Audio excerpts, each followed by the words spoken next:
دوستان عزیزم سلام. میدونید مغز ما برای شاد بودن به چی نیاز داره؟ جالبه بدونید که علم عصب شناسی ثابت کرده که شادی فقط یک احساس نیست، بلکه نتیجه ترشح چند تا هورمون مهم است: دوپامین، سروتونین، اندورفین و اکسیتوسین. این 4 تا هورمون رو میگن هورمون‌های شادی. حالا سوال بزرگ و اصلی اینه: قهوه که اینقدر محبوبه، آیا روی این هورمون‌ها اثر میگذاره یا فقط یه خوشی موقت و مصنوعی ایجاد میکنه؟ یه قولی هم بهتون میدم تا آخر این ویدیو با من همراه باشید، چون یه نکته عجیب و علمی درباره راز شادی پایدار خدمتتون عرض خواهم کرد، چیزی که احتمالاً کمتر شنیدید ولی میتونه دید شما رو نسبت به شادی پایدار برای همیشه عوض بکنه. بیاید از همون قهوه شروع کنیم. همه میدونیم قهوه کافئین داره، اما دقیقاً چه کاری انجام میده؟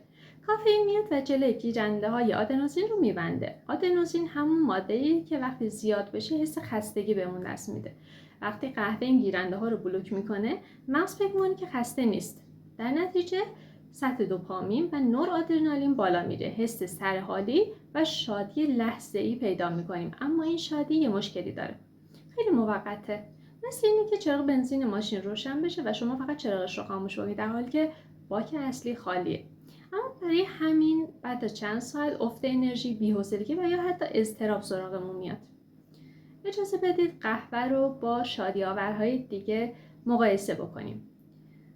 مثلا با چای سبز مقایسه بکنیم. چای سبز هم کافئین داره ولی کمتر از قهوه است. نکته جذابش اینه که ماده‌ای به نام آلتئانین داره. این ترکیب باعث آرامش بدن میشه. حالا وقتی کافئین و آلتئانین با هم دیگه ترکیب بشن یک اثر جالب تولید میکنن، هم انرژی دارن و هم آرامش ذهنی. به همین دلیل که نوشیدن چای سبز نه اضطراب میاره نه تپش قلب. شادی حاصل از چای سبز هم ملایم‌تر و پایدارتر هست. اگر قهوه رو به آتشبازی تشبیهش بکنیم، چای سبز مثل نسیم خنکی است که آروم آروم حال شما رو بهتر میکنه. اما در مورد شکلات تلخ چطور؟ یه خوراکی دوست داشتنی هست و محبوب هست بین مردم، اما کاکائو ترکیبی داره به اسم فنیل اتیلامین، همون ماده‌ای که وقتی عاشق میشیم در بدنمون ترشح میشه. برای همینه که خیلی ها میگن شکلات خوردن حس عشق و خوشی میده. علاوه بر این شکلات تلخ سرشار از منیزیم هست که اعصاب رو آروم میکنه و همینطور تریپتوفان داره که تبدیل میشه به سروتونین که هورمون شادی هستش. در نتیجه شادی ناشی از شکلات تلخ یک جور حس عمیق‌تر و ماندگارتری داره و موج کوتاه هیجانی مثل قهوه نیست. اما دوست عزیزم، شادی فقط تو قهوه و شکلات خلاصه نمیشه. میوه‌ای هستن که سرشار از هورمون‌های شادی هستن، مثل موز پر از تریپتوفان و ویتامین B6 هستش که باعث ساخت سروتونین میشه. توت‌ها مثل بلوبری التهاب مغزی رو کم میکنن و خلق و خو رو بهتر میکنن. مرکبات مثل پرتقال ویتامین C داره، استرس رو پایین میاره، انرژی رو میبره بالا. اما در مقایسه با قهوه خیلی واضحه میوه ها شادی طبیعی و طولانی مدتی رو به ما هدیه میدن بدون افت ناگهانی حال و خلق و خوی ما.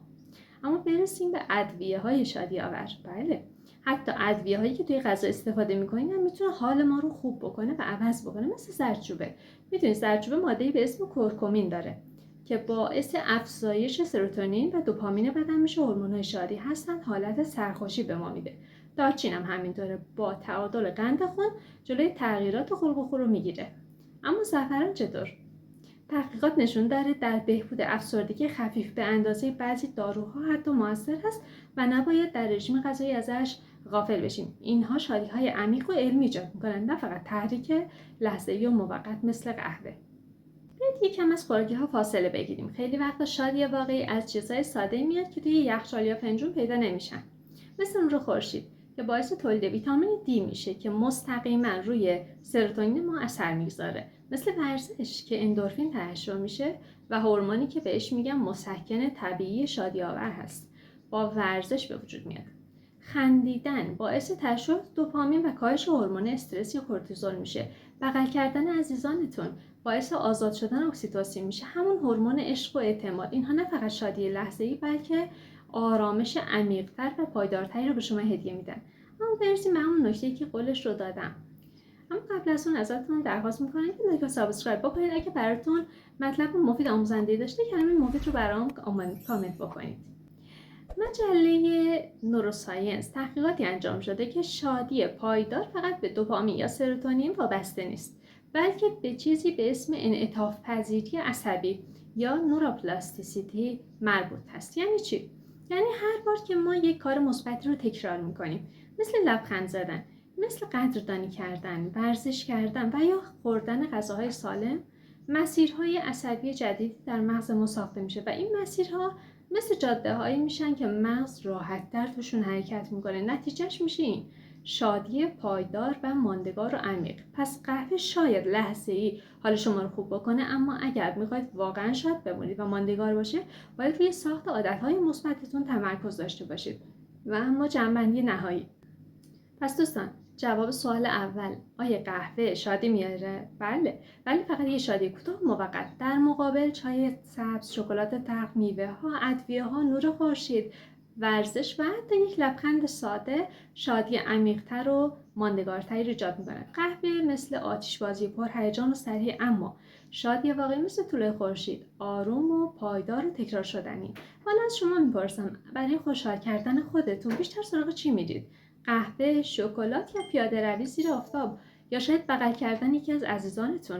توی کامنت ها برام بنویسید، چون واقعا مشتاقم بدونم و دوستانمون هم از تجربیات شما استفاده کنن. ممنونم از اینکه تا پایان ویدیو همراه هم بودید. لطفا لایک و سابسکرایب رو فراموش نکنید و ما رو به دوستانتون معرفی کنید. مراقب سلامتیتون باشید و همیشه بخندید. خدا نگهدار.